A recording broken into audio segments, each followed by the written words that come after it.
Kecerdikan Alec Pastor buktikan kualitasnya.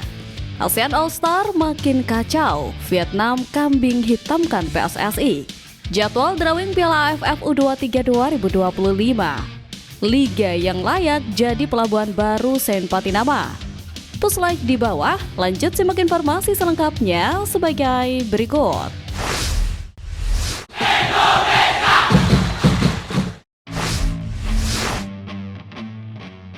Jadwal drawing Piala AFF U23 2025.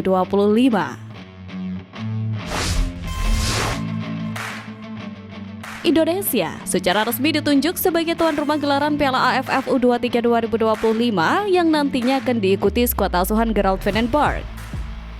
Sebagaimana diketahui, Piala AFF U23 2025 menjadi perjalanan pembuka bagi skuad Garuda Muda sebelum mengikuti kualifikasi Piala Asia U23 2026 dan SEA Games 2025. Turnamen antar negara-negara Asia Tenggara untuk kelompok umur U23 tersebut dijadwalkan bakal bergulir pada 15 hingga 31 Juli 2025. Sementara kualifikasi Piala Asia U23 2026 dijadwalkan akan bergulir pada 1 hingga 9 September 2025. Sedangkan SEA Games 2025 baru akan bergulir akhir tahun ini, tepatnya pada 9 hingga 20 Desember 2025 di Thailand. Meski belum mengumumkan para peserta yang akan berpartisipasi, namun AFF telah menentukan jadwal drawing Piala AFF U23 2025 pada bulan depan, tepatnya 30 Mei mendatang. PSSI sendiri menunjuk Stadion Utama Gelora Bung Karno, Jakarta dan Stadion Patriot Candrabaga, Bekasi sebagai venue Piala AFF U23 2025. Timnas Indonesia U23 tercatat pernah meraih gelar juara Piala AFF U23 edisi 2019 dan bersanding dengan Thailand serta Vietnam.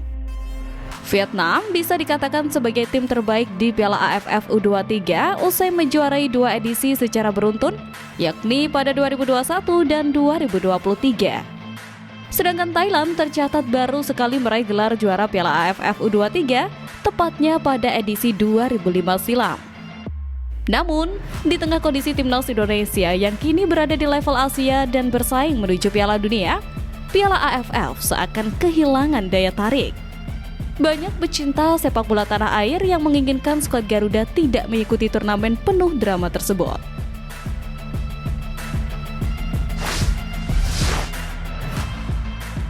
Liga yang layak jadi pelabuhan baru Saint Patinama.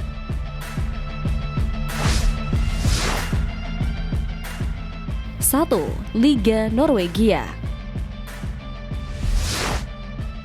Tak terlalu sukses saat berkarir di Liga Belgia bersama Kasyupan, Saint Patinama bisa mempertimbangkan lagi untuk kembali ke Liga Norwegia. Sebab, Saint Patinama sendiri sempat berkarir di Liga Norwegia bersama klub Viking FK sebelum pindah ke Kasyupan karena kontraknya sudah habis pada pertengahan musim 2023-2024. Ketimbang berkarir di Liga Indonesia, kembali membela klub Norwegia menjadi keputusan menarik bagi Saint Patinama untuk mengembalikan performanya. 2. Liga Belanda.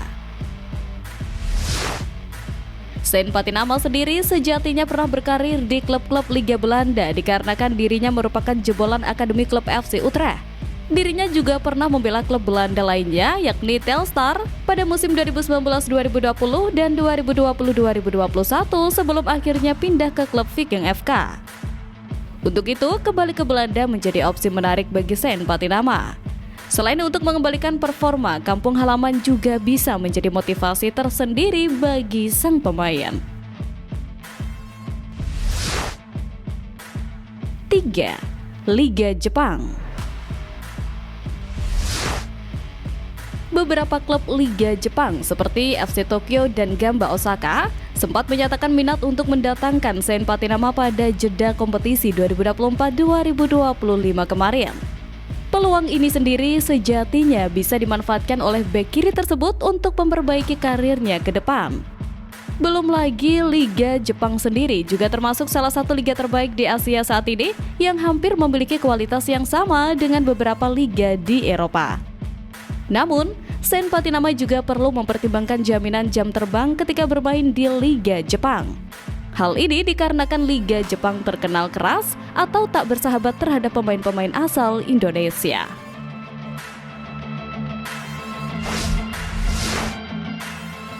ASEAN All-Star makin kacau, Vietnam kambing hitamkan PSSI.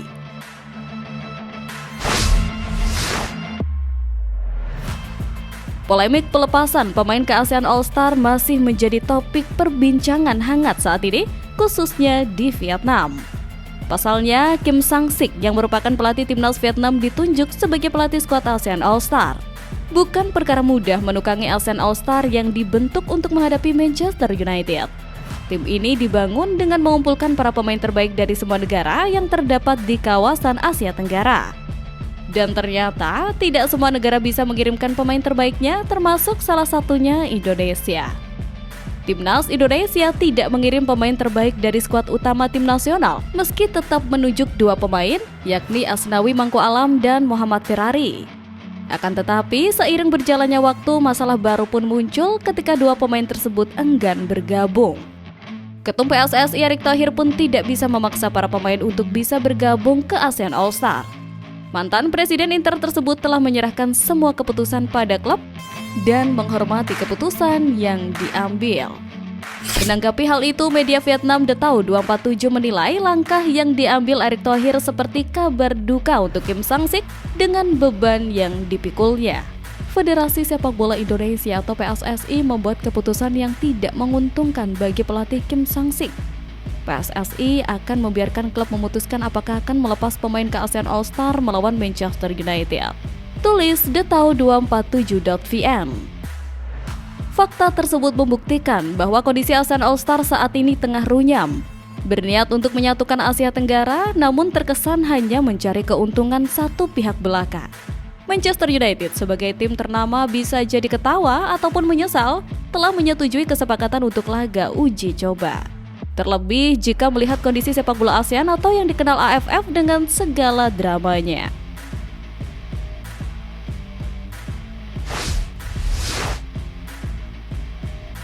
Kecerdikan Alec Pastor, buktikan kualitasnya.